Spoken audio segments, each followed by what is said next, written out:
All right, before we get into our live Q&A about Medicare Advantage, and there's a bill in Congress that was just introduced to try to make Medicare Advantage the default option for those new people coming onto Medicare. So we'll talk about that. That was a proposal in Project 2025. I'll show you the particular page on that.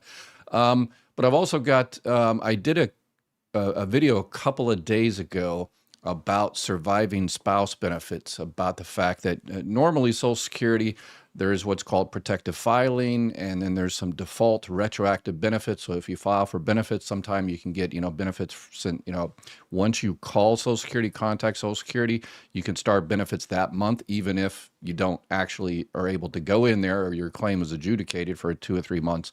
That's called protective filing.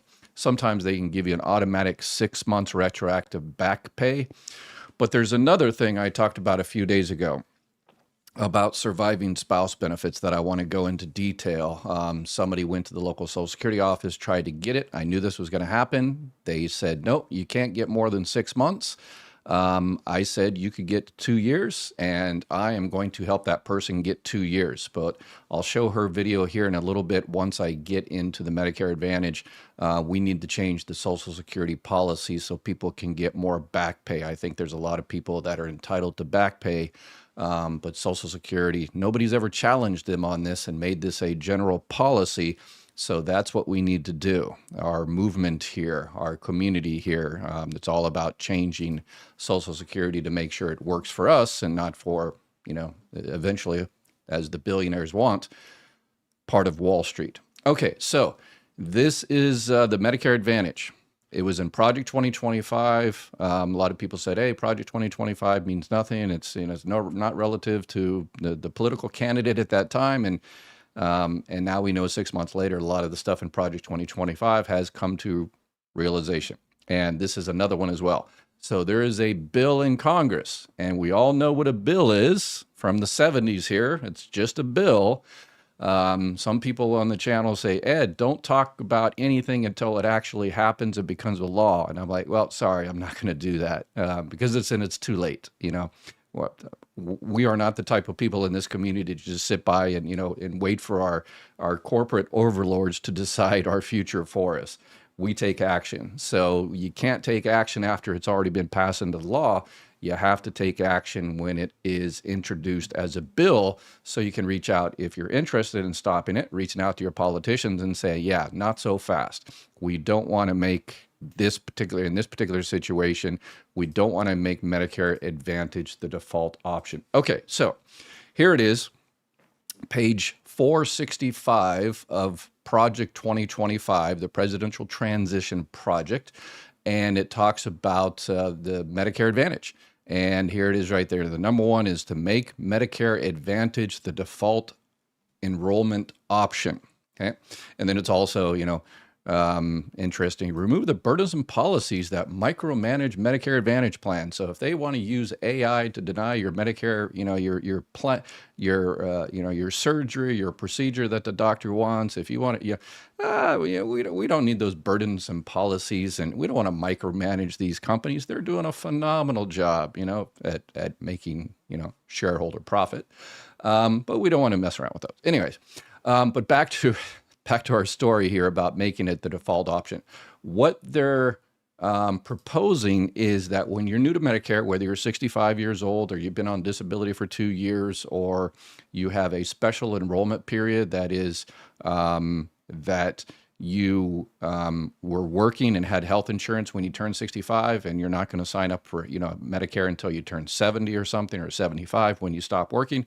So at those particular situations, then it sounds as though what they want to do is, this proposal is just sign you up for the Medicare Advantage plan. Not right now, when you want to sign up for Medicare, you go down the Social Security Administration, or you file online, or you call and schedule an appointment, do it over the phone. So you sign up for Part A, Part B, Part A and Part B. And then once you sign up for Part A, Part B, then you can go out there and you have a couple of options. You can sign up for a Medicare Advantage plan if you want, or you can sign up for a Medicare Supplement plan, the Plan N or the Plan G or possibly a plan F or whatever you're looking for.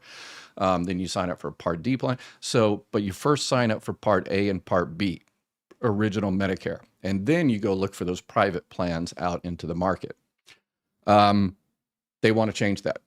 So when you turn 65, the idea is they just sign you up for whatever plan. And here is the actual bill that was introduced by David Schweikert of Arizona. So a bunch of other stuff there, but there it is right, where is it? Automatic enrollment. So automatic enrollment in a Medicare Advantage plan, they are going to automatically enroll you in the cheapest plan in your area. Doesn't say anything about okay, we're going to automatically enroll you in a Medicare Advantage plan in your particular area, and it's going to be the one that covers your doctors and is cheapest for your prescriptions.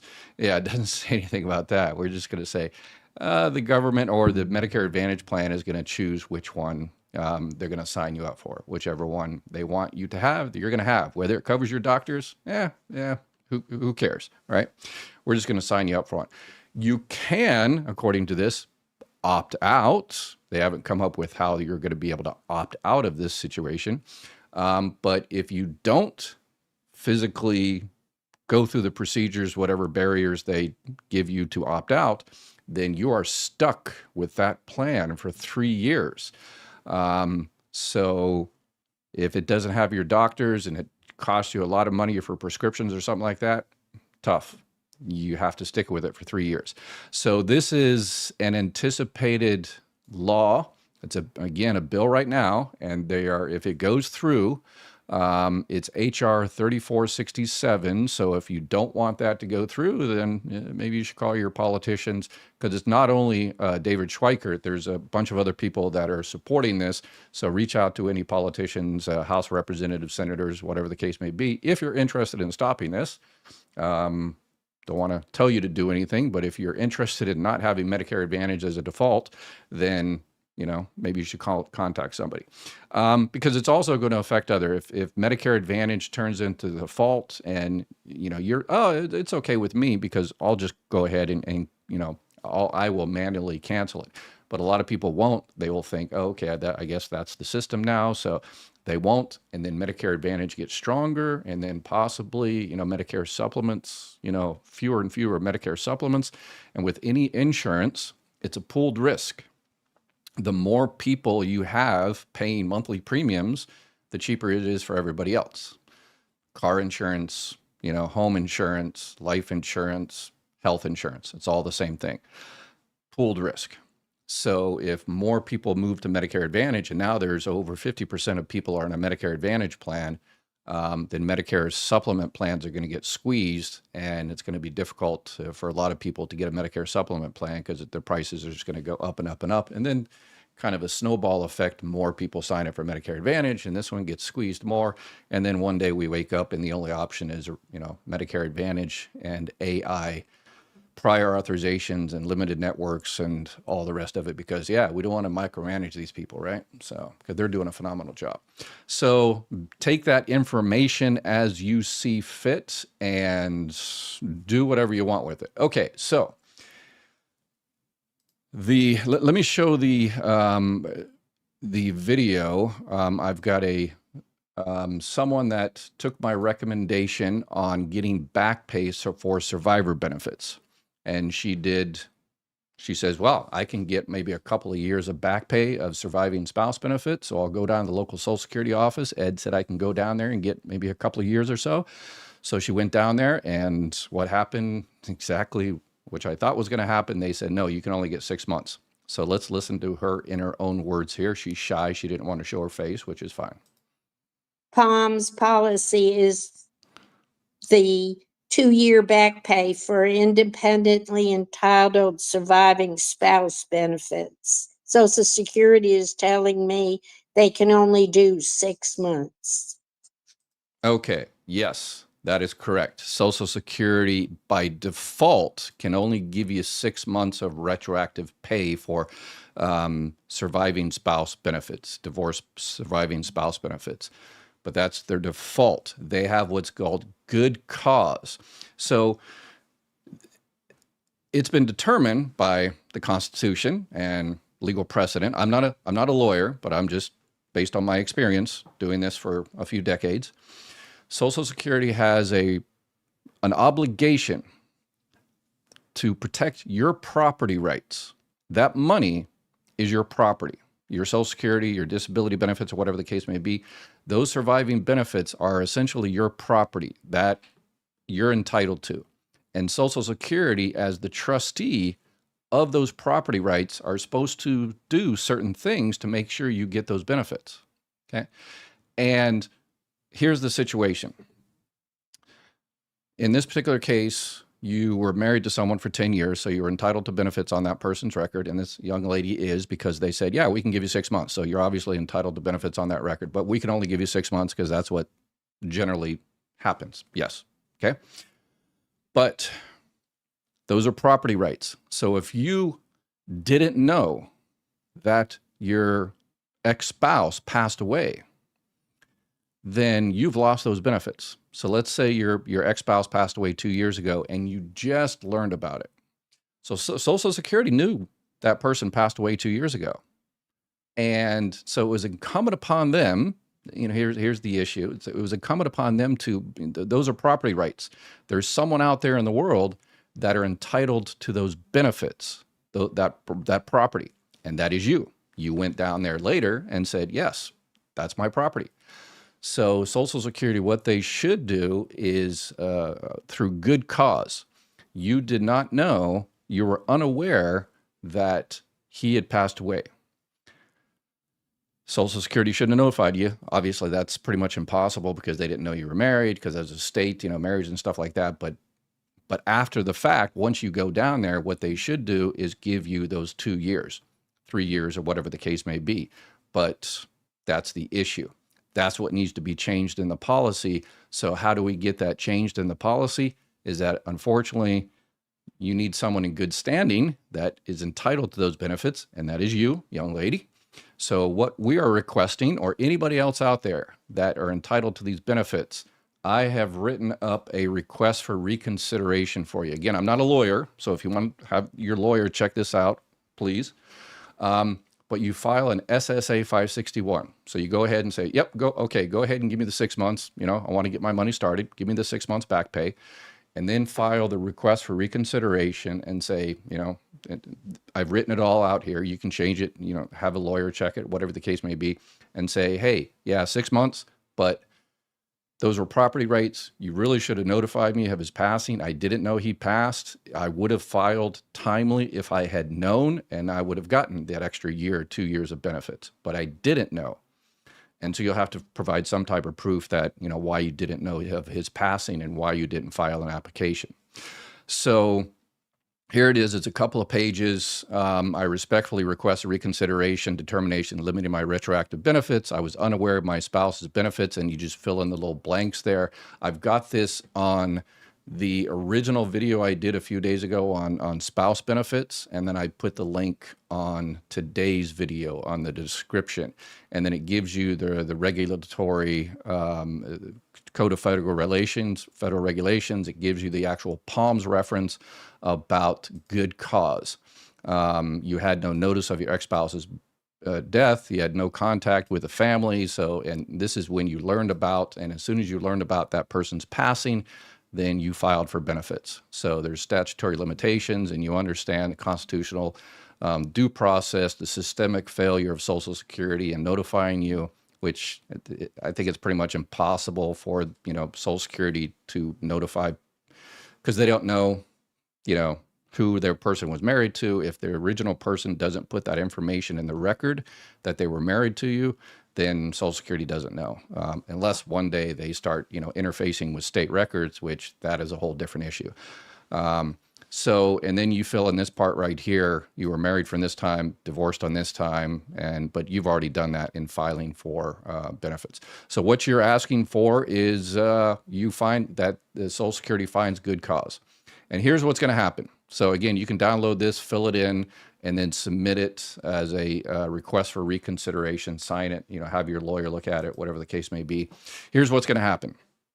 You're going to turn that into the Social Security office, and they're going to deny it. Yeah, because that's the first level. That's another Social Security employee. But I would recommend, here's a maybe insider trick. Tell them when you pass it in and say, this is a rather complicated one. Before your technical expert, if there is a technical expert in that particular office, because a lot of them have been moved on by Elon Musk and Doge, they've been vacated from the premises. So you might have might not have the expertise you need there. But anyway, tell them, before you deny it, I know you're going to deny it at this first level, reach out to your legal department. Social Security has a legal department in each region. A lot of those regions, those offices were closed by Doge and Elon Musk, but there might be still one out there. So tell them, please refer this to your legal department, and tell them that you understand that this is probably going to be denied on the first level. But tell them you are going to go to the next level, because here's how it goes. Let me show you my website on appeals. So this is mygovexpert.com, and I apologize for those people, but this is an important thing that we need to change policy, because this will affect not only surviving spouse benefits, but it will affect a lot of other benefits too. So I want to spend a little time on this. I apologize. I'll get to the live Q&A here in a minute.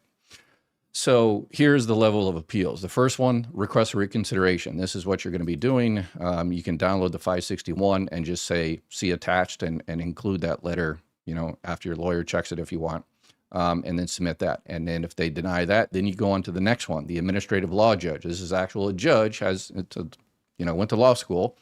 So they hopefully will approve it there. Or if not, they will go to further legal counsel, because they don't want to go to the other stage. This is just a review stage here, but they don't want to go to that stage, because I put a couple of legal cases that went up all the way to federal court as precedent. And I'm sure Social Security doesn't want this to go to another legal case, another law, another court case.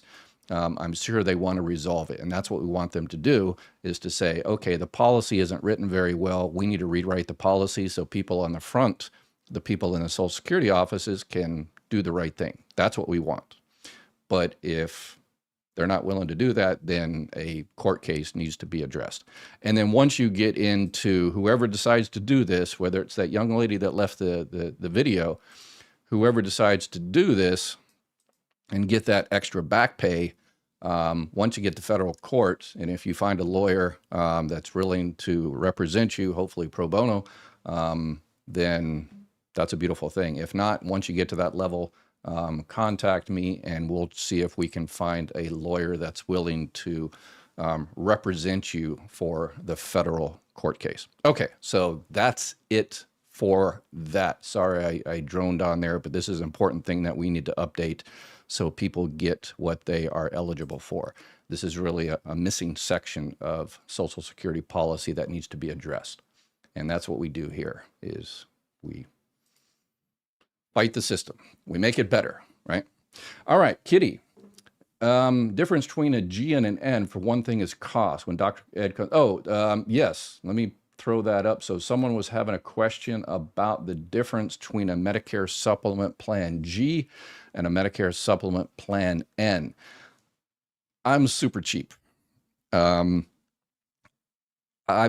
If I was relatively healthy-ish, I would get a Plan N because it's cheaper on a monthly basis. There's a little bit extra charges if for doctor visits, for initial doctor visits, up to $20. Emergency room up to $50 unless you're admitted to the hospital after that. And then maybe excess charges, which is not really an issue, but there's a fine little differences. G cost about 20% more, but if you've got some health issues, I would recommend a G. But either one of those, N or a G, are fine. that's different than a Medicare Advantage plan. Those are the ones that are zero premium. They've got the dental, vision, and hearing, but they've also got prior authorizations and networks. And those are the ones you have to check every single year. So if you have a Medicare supplement plan, you're good for this year, next year, the year after, unless you want to double check your plan to see if you can find a cheaper one, because a plan G is a plan G is a plan G. They're all the same. The only difference is the price. So if you want to maybe save a little bit of more money on your N or G or possibly a F, then depending on what state you are and how healthy you are, you might be able to switch to a cheaper one, save some money. You can reach out to Chapter and they'll see if they can help you. But if you have a Medicare Advantage plan, your time is coming soon to review that plan, because your plan, the details of it are going to change January 1st. How much they're going to change? A lot of them are really going to be changing. If you have a PPO, might be a very good chance yours just might be completely canceled. And you'll know this month. September is the ANOC month, which is basically the annual notice of change. You'll get that in the mail here. So, Vicki, I am 49. My husband for 5 years is 62. I have 4-year boys and a 14-year-old daughter. Can I have Social Security for my husband at 50? I can work because of the 4-year. Okay. So is 62. If your husband is receiving Social Security benefits, so as soon as he starts Social Security benefits, then the children can get benefits. The children will get benefits until they reach 18 years old, or unless if they're disabled, then became disabled before the age of 22, they could conceivably receive disability benefits on their father's record forever. So in terms of you, it's called Auxiliary Child in Care Benefits, AUX Child in Care, Auxiliary Child in Care. So basically, because there's a family max, there's a maximum that can be paid out to the family. But once your husband gets his benefits, and once the 2 children get their benefits, if there's any money left over on that family maximum that can be paid out, then you can file for that Auxiliary Child in Care Benefits and also get some money too. Absolutely. And because you are taking care of the person that's receiving benefits, children, and one of those children are under 16 years old or became disabled before the age of 22. So absolutely. And you can go onto my website again, gives you more details, or the ssa.gov, whichever one. But on my website, the family one, you click on Child in Care. And it tells you child in care benefits, what does child care mean, and how it's calculated. You basically get up to 50%, up to 75% if it's a surviving spouse type of situation. So let's see, Lisa, it's way too easy for those who have more money than they need to make terrible changes for those who are on fixed incomes. Shaking my head. Yes. Yeah, I've got, more and more people are struggling, and then there's tax breaks for the super, super wealthy. So more and more people are struggling at the bottom, and very small percentage are doing phenomenally well. So rather than us going after them and saying, hey, this ain't fair, cutting our health care and cutting all this, and, they have decided to break us apart, so we attack each other, and we're falling for it. And that's really happening right now. I mean, they're laughing all the way to the bank at seeing us attack each other. And, this person, it's like, we're really into it now. We've really fallen for it, hook, line, and sinker. And you figured we'd learn, this was, divide and conquer.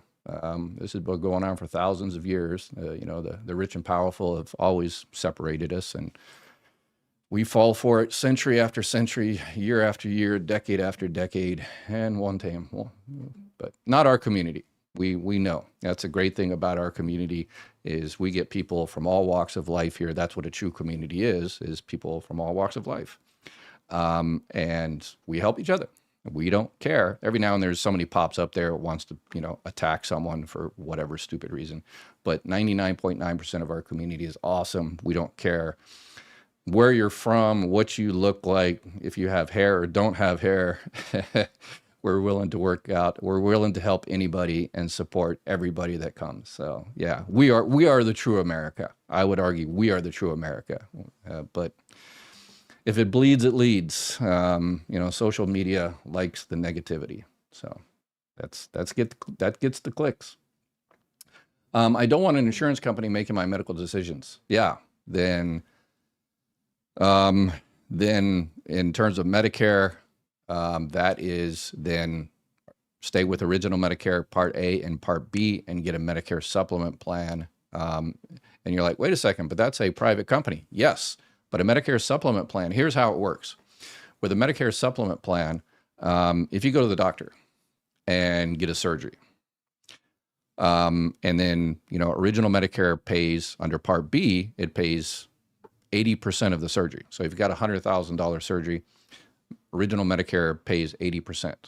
And then it sees that you are, you have your Medicare supplement plan, let's say Plan G, with XYZ Medicare Supplement Plan G company.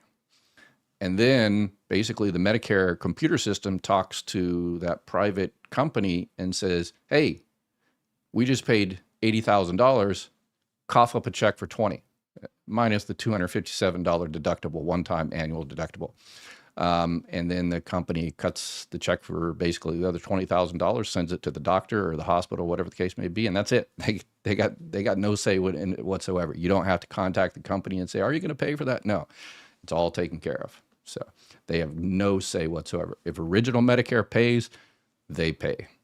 End of story. So, oh, I'm sorry. I clicked on that one and I didn't answer it, and now I can't see it. It's gone up through there. I apologize for that. So if someone could put that one up there again, yeah, I can't see it now, unfortunately. I'm sorry about that.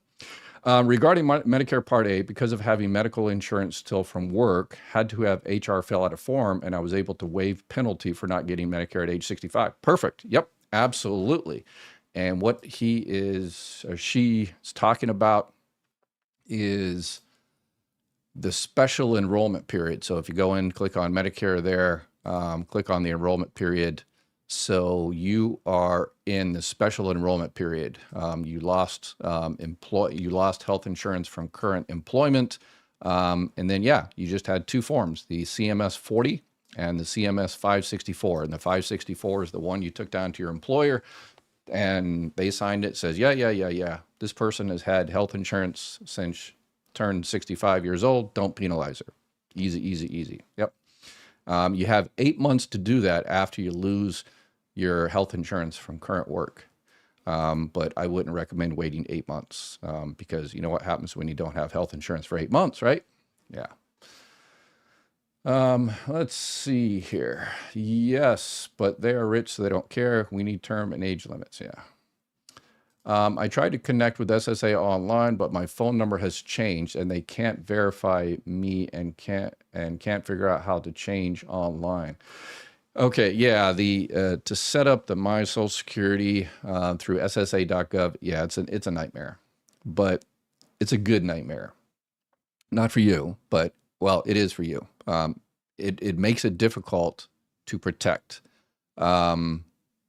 It makes it difficult for other people to go in there and pretend to be you and set up an account and start, changing your direct deposit and stuff like that. So yeah, you have to go through, some crazy hurdles sometimes, particularly when you change things, but I would definitely do it. So, Congress does need to be a holding vessel for aged persons serving for long term for life. Yes. Yeah. Once they get in there, they go in there forever. Trying to find the person that asked that question. I skipped through. Can you go over the maximum wage that can be made if you're getting Social Security benefits, working and retire at the end of the year? Maybe about 104,000 don't want to owe when it get benefits. Okay, so the maximum wage that you can make while you're receiving Social Security benefits, if you're under your full retirement age, it's $23,400 for this year. If the year you turn your full retirement age, it's for this year, it's $62,160. And then once you hit your full retirement age, you can make $1 billion a month and it doesn't matter anymore. So, My sister took her late husband's at 60. She will switch to her own at her full retirement age, 67. She already knows that hers is higher. Perfect. Yes. Wow. See, that sounds like she did everything perfect. So it took her late husband at 60. So you can collect yours. People can start collecting survivor benefits at 60. So perfect.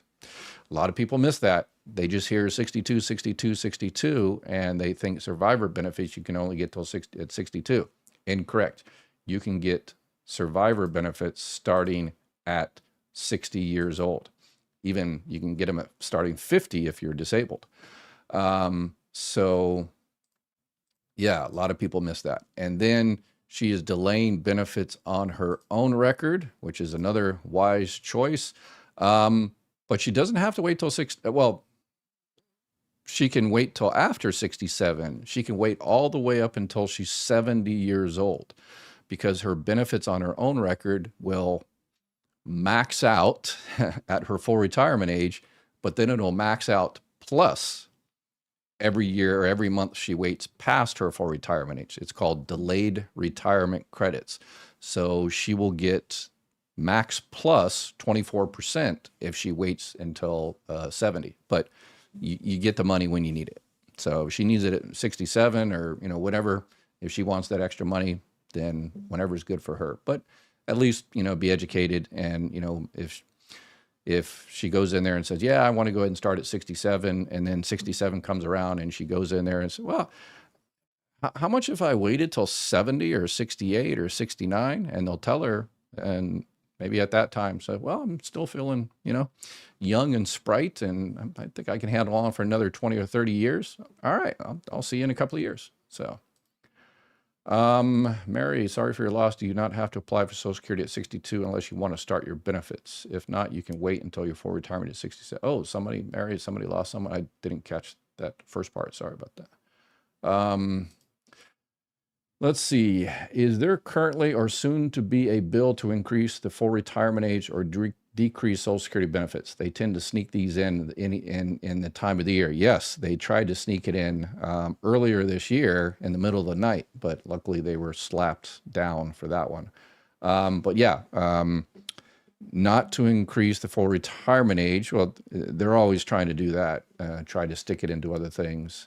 I know in the continuing resolution, because the government is going to shut down September 30th, if they don't pass a continuing resolution, and usually they do, but I don't think they're going to be able to do it this time. This is a completely different political climate, unfortunately. But they're talking about making even more cuts to Medicaid and Medicare. And people say they didn't make cuts to Medicare. Yes. Just look as the Pay Go Act, and you'll see how. But the full retirement, I don't think they're going to raise the full retirement age. They're waiting for that critical mass. What they're waiting for, regular viewers to my channel know exactly what I'm about to pop up. They're waiting for this, 88 more full checks. And then everybody is going to get a 23% cut as of right now, according to the Social Security Trustees report. So 88 more checks, full checks, 100% checks. And then the 89th check is going to be 23% less for everybody. And so that's what politicians are waiting on, is they're waiting for that clock to tick down to, 20 more checks, 21 more checks, 19 more checks. And then people are saying, well, yeah, my check is going to cut next year. So, all right, let's, nuclear option. Let's raise the retirement age and give it to Wall Street or whatever the case may be. So this is what they're waiting for. And this has been a plan for decades, is to win by attrition. So, but I'm keeping an eye on it. That's why I always, anytime there's a bill that comes up, I bring you all aware of it, make you all aware of it, and then you do what you do. Let's see. Perhaps there is a plan. She hasn't mentioned anything about it since she took off. Okay, so people answering other people's questions. We appreciate that. Let's see. Does the Medicare Advantage auto-enrollment apply to people already on SSDI? As it is currently written, if you're on SSDI, if you already have a Medicare Advantage plan, then if this passes, then no. But if you have SSDI and you haven't started your, you haven't been on it for 24 months and therefore you're not entitled to Medicare, then when you're if you're going to be new to Medicare, then yes, it would apply to you if it does pass. But it sounds like a lot of y'all are not happy about that, so you just might reach out to someone. And participatory democracy.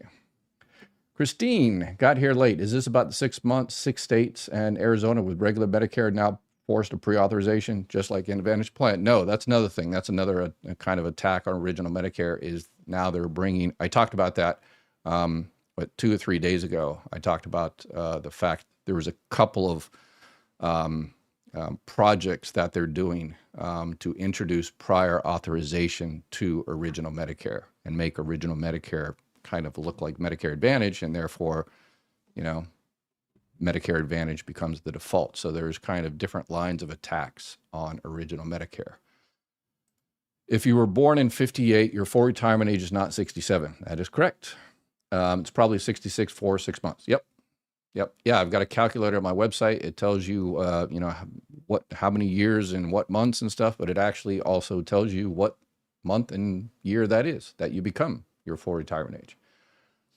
Let's see. Since I turned 65 in July and enrolled in Part A, am I able to now enroll in Part B without a penalty? Social Security phone rep says, no, I cannot. It's month 6 of my IEP. I never had group health insurance. Yeah, your IEP lasts 7 months, but it's basically 3 months before you turn 65, the month you turn 65, and 3 months after. So it sounds like, it sounds like you're outside of your initial enrollment period, unfortunately. In July, July, August, September. You turned 65 in July and enrolled in Part A, but so it should. July, you should, August, September, October. You should still be good. You still should be good. Not sure what's going on there. I would call them again and say, no, you're still in your initial enrollment period. Or you can reach out to Chapter and they can help you as well. And they can help you with your Medicare supplement or Medicare Advantage or Part D, whatever you're looking for after that. So. Edward, now attorney at law, your price says so much help people. Yes, I wanted to make sure that I said several times, I'm not a lawyer and I don't play one on TV or YouTube or wherever. So please, yes, take it to your lawyer and have them check. But so I will leave that there. Already on SSDI, have had Medicare for 17 years. So so in that case, that new law, the way it is currently written, so that's the thing is, they always introduce these things piecemeal. They say, hey, it's a default, but you can opt out of the default and and you can do that. Yeah, it's no problem. And then once they introduce it, then they start going for their real thing and making it that you can't opt out at all. And it's, so that's the trick. It's kind of the domino effect. And we just have to make sure the first domino doesn't fall. Plan N has extra feed for doctors like anesthesiologists and specialist doctors too. Probably wouldn't have to use it often, but in the extra for fee column. Yeah, Plan N it depends how it's coded. If you're going in there for an initial consultation, you could pay up to $20. Most of the time I've seen it about $14, $15, $16 or so. But that's for an initial. Say you go to a doctor and they say, okay, you need to, go to physical therapy 3 times a week for the next 6 months. They're not going to charge you $20 every time you go to physical therapy for the next 6 months, 3 times a week. The physical therapist might, they might, because they have to do another initial consultation. So they might code it to where you have to pay the $20 the first time, but the recurring visits, you don't have to pay the $20 every single time. So it's usually, it's usually kind of the initial consultation type thing. So when you have Medicare, do you have to pay the $144 for Part A and Part B? It's $185. Part A is zero premium, and Part B is $185. And they're going to be coming out in the next month or so with what it's going to be for 2026. But yeah, if you have Part B, but you can get out of it. If you're having a hard time paying for Part B, then what you do is you can contact Medicaid and apply for Medicaid through your state, whatever they call Medicaid in your particular state, apply. And if you're approved at the higher levels of Medicaid, they will pay for your $185. That's going to be a tough one going forward because they cut about $1 trillion out of Medicaid. And there's a lot of people out there that receive that. It's called Medicare Savings Program.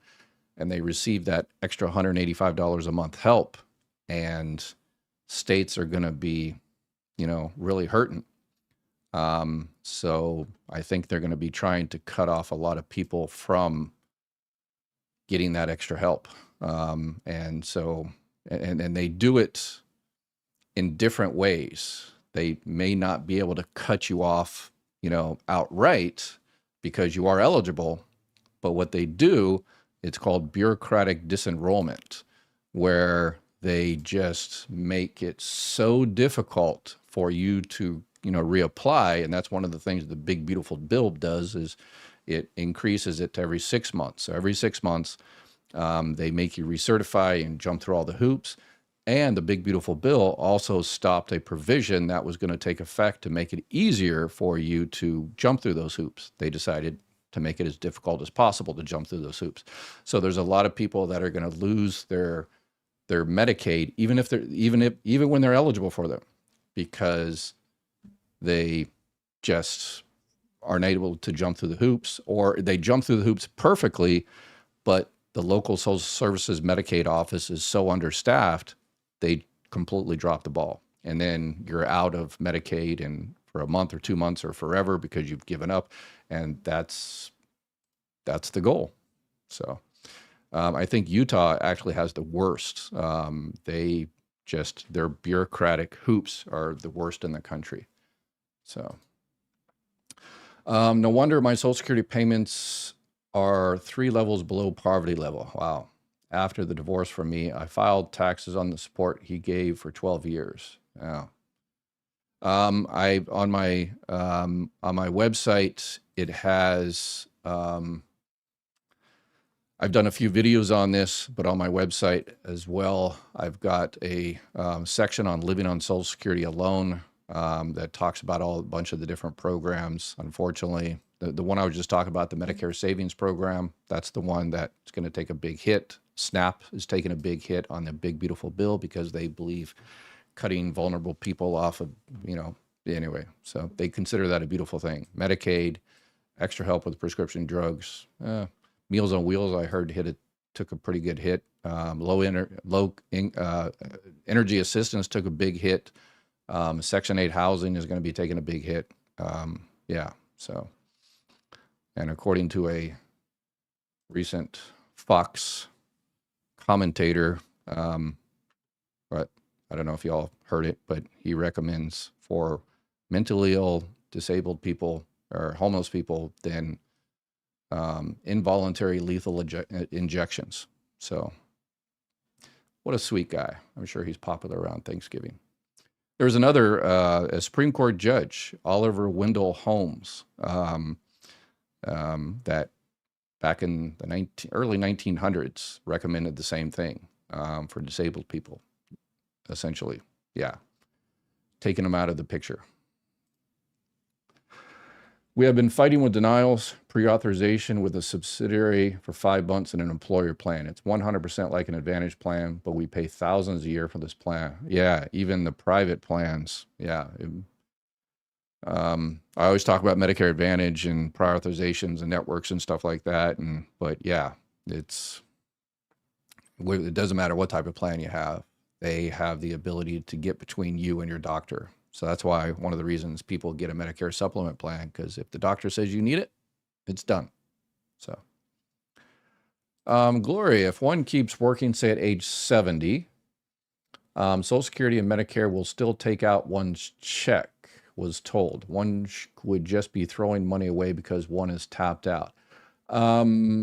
If you keep working until 70, oh, you mean in terms of the FICA tax? So Social Security, FICA tax, and Medicare? Yes, yes, unfortunately. That as long as you're working, yeah, tax, you know what they say, death and taxes, right? Yes, you will pay FICA tax for as long as you work. And even when you're collecting Social Security benefits, if you're 85 years old, working and collecting Social Security benefits at the same time, you're still paying into Social Security at 85 years old because you're working. But if that's one of your high 35 years, then it just might increase your Social Security benefit. But if you're asking about Medicare, the $185, if you're working, then you shouldn't. If you're working and you have health insurance from current work, and your employer has 20 or more employees, then you should not be paying for Medicare Part B. Yeah, so make sure you stop that if you want to stop it. Some people even if they have health insurance, they want that backup plan. So definitely check that out. So try to listen and ads keep popping up. Yeah, I can't control when YouTube or whoever decides to throw commercials in there. So I apologize. But in any time on YouTube, anytime I finish the live, it automatically goes into a recording. So you just go onto my channel and then click on the live button, not the videos button, but the live button. And it has every live video I've done since day one. So hundreds and hundreds and hundreds and hundreds of them. So, all right, let's see. I've got some other video questions. Let's see what we've got here. Hi, Dr. Ed. I have a question from Oregon. My mother had died about 5 years ago, and she had worked her whole life along with my father. He has worked his whole life. We were wondering if he is entitled to receive any of my mother's benefits of survival benefits or something like that. Please clear this up for us. A lot of people say that my dad is entitled to some of my mom's benefits after that she had passed away to help him. Okay, yes. But there is a calculation there for survivor benefits. Your benefits have to be less than the other one because it basically offsets. A lot of people make this mistake and they think you can get both checks. You can, but one offsets the other. So if your father is receiving, let's say, $1,000 a month, and he is entitled to $900 a month from his wife, then he wouldn't be able to get anything because 900 is less. But if he's entitled to 1,500 from his deceased wife, then he will continue to get his $1,000 plus the extra 500. So I would call Social Security and just confirm the numbers, make sure everything was done right at the beginning, make sure they did the right, that they checked to see if he was entitled to any more benefits, and then that lump sum death benefit of $255. I know it's terrible, that lump sum death benefit, but hey, it's his $255 if he didn't get it. Someone's saying that there's added. Some YouTube creators have added the hype button. You should look into that. Viewers can hype video for free and it helps you get more views, I think. A hype button. I haven't seen that one. Thanks, Lisa. A hype button on, okay. I'm going to write that down. I'm going to check a hype button. All right. Thank you, Lisa. You are too awesome. Let me check that out after here. All right. Next. My name is Sonia. I live in North South Carolina.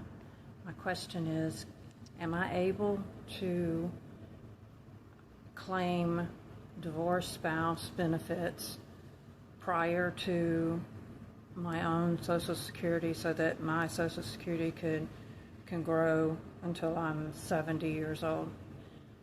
I appreciate all the information you've been giving out, and thank you very much. All right. Thank you. Thank you.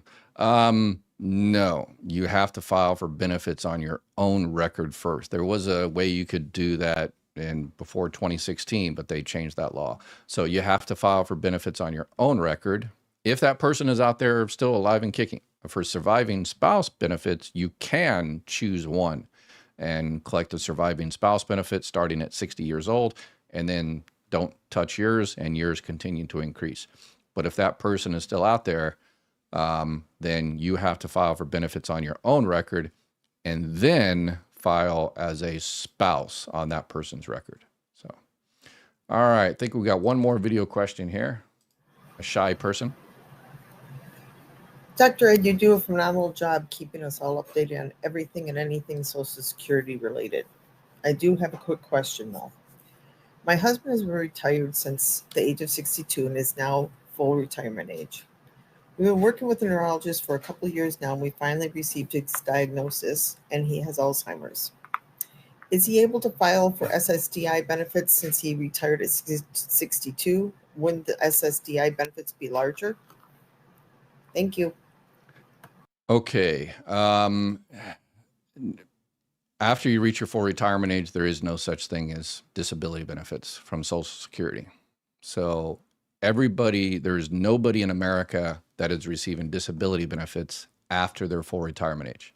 A lot of people think they are, but they're not. They're actually receiving retirement benefits. What happens is when you turn your full retirement, if you're on disability, you turn your full retirement age, Social Security automatically switches you to regular retirement benefits, which the benefit, the amount stays the same, direct deposit stays the same. People don't even notice the switch, which is tragic because you've got people that come in here all the time. 75 years old, I'm on disability. Can I work? You're not on disability. You're on regular retirement. So you can make $1 billion a month and it doesn't affect your benefits negatively at all. And there's no more CDRs. Stop worrying about the CDRs. But that also means that there is no disability benefits after your full retirement age. So sorry. Wow. Diagnosed with Alzheimer's. That's tough. But if you're like borderline, he's borderline in terms of just, got, just turned full retirement age, and they said he was disabled and unable to work a year before then you can file for benefits and go retroactive for that year. But it might increase your benefits by 12 months. Actually, there's a 5-month waiting period, so it might increase a little bit. It's not going to help Medicare because he's also already, entitled to Medicare at 65. So, yeah, but it'll be a tough haul because he's already at his full retirement age. But there's any other help out there, because once someone has Alzheimer's, they need a lot of help. So make sure Medicare does the right thing. Medicare Advantage, Medicare Supplement. Maybe check out Medicaid or whatever the case may be. Get him some home health or something. So Suzanne loves her Chihuahuas. Hey. Reach full retirement age October 26. Started collecting retirement 1/20/25. If I pause till after fraud, do I have to pay back what I received? Okay, so you are talking. So you started collecting 1/20/25. So in terms of pause, okay. So there's a couple of things you can do now. 3 things actually. So if you filed within the last 12 months, which you did, you can withdraw your application and say, I made a mistake. I shouldn't have done that. I should have waited. I want to just withdraw that application. You withdraw it, and then you got to pay that money back. Yes, you got to pay it all back. The withdrawal doesn't take effect until you pay that money back, until your check clears. Okay. And then another way to suspend is because you're going back to work, you contact Social Security and say, hey, I'm going to make over $23,400. I'm going to make, $50,000 over. So hold back $25,000 one of my benefits, and your benefits are suspended. The other way is once you reach your full retirement age, a couple of 3 months before you hit your full retirement age, you do what's called voluntary delayed retirement credits, where you voluntarily suspend your Social Security benefits, and they will accumulate delayed retirement credits, 8% every year. So those are 3 options that you have. So let's see. Forgive Dr. Ed, but we at this time are not in a democracy. doesn't mean you have you don't have a voice. Whether they listen, yeah, because that's the problem. It's it's Christine and Suzanne loves her Chihuahuas and Kim and Bella and Penelope, and there's just a handful of us, but you get more in a handful, you get a whole bunch of people, and it becomes a movement. So, and then because we have to override, the billionaires that are putting, hundreds, in one case, $250 million into campaigns. So we have to override that because money is speech, according to Citizens United. Yep. So go figure. So next time you get pulled over on the highway for speeding, pull out $100 and give it to the police officer. And when he says it's bribery, he says, no, that's not bribery. That's free speech.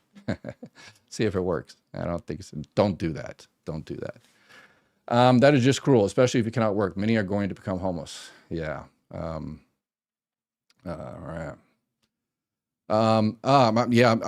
I saw a story on, was it ABC, CBS, NBC, or something like that about homelessness, people over 55. I think I'll show that sometime, and we'll talk about that. In 2024, a company refused to pay for the insulin that is used in my insulin pump. I got rid of them fast. There you go. I thought it was like 207. It's going to be 208. Oh, we're talking about the Medicare Part B. I don't think they've come out with a final. There's a lot of people out there that are talking about here's how much we think it's going to be or whatever. But anyway, we don't know until we know. It's kind of like COLA. As soon as the COLA final determination of how much COLA is going to be for 2026, the day after they officially decide how much COLA is going to be for 2026, I guarantee there's people out there on social media, because the COLA speculation always gets a lot of clicks. It's a big clickbait. So the day after they announce 2026, there's going to be people that make videos saying, here's how much your COLA is going to be for 2027. I guarantee it. So if anybody finds that video the day after, let me know. Yeah. My tax preparer forgot to add my CARE Act for 2023, so my income tax for that year has been high. Social Security got it for it. If that affected your Social Security in any way negatively, make sure that you correct that with the IRS, and then take that final determination, stamped, final amended tax return down to Social Security, and they will fix it if it turns out it affects your Social Security. So, not sure, says, so sick of paying taxes only to have Republican representatives disregard my interests. No taxation without representation. Yeah. That was actually, we never intended to be represented because, during, the Revolutionary War, the whole thing about no taxation without representation was clickbait. Because it's like, okay, you can send a representative to London to represent you.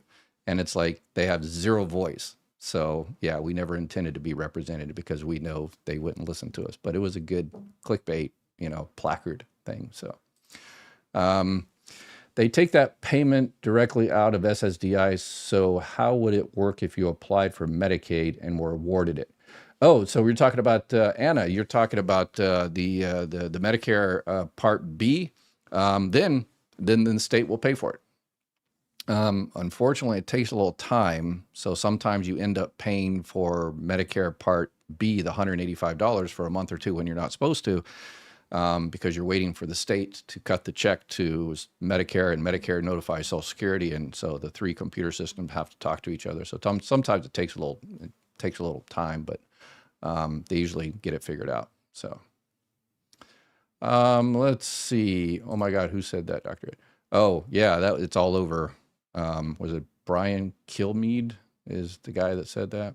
Yeah, about involuntary lethal injections for mentally ill homeless people. If you take retirement benefits before your full retirement age, you can voluntarily suspend benefits to get 8% retirement credits after you are a fraud, and then you will not need payback. Yes, Kitty. Either super knowledgeable about all things Social Security, or she is a regular viewer. So we have, and I'm in this. This is it. I'm done for the day. We're at an hour, but remember, for those new people that are watching, you know, people in this community, our community here, they watch and they learn stuff and they apply it to themselves and their immediate relatives, and make sure everybody's getting the benefits they're eligible for, and reaching out to their politicians in case something's coming up. But most importantly, they go out into the community and talk to people and say, hey, weren't you married to someone for 10 years? Did you file for spouse benefits? You're disabled. Why don't you file for disability benefits? Are you having a hard time paying the $185? Why don't you apply for Medicaid? Here's how you do it.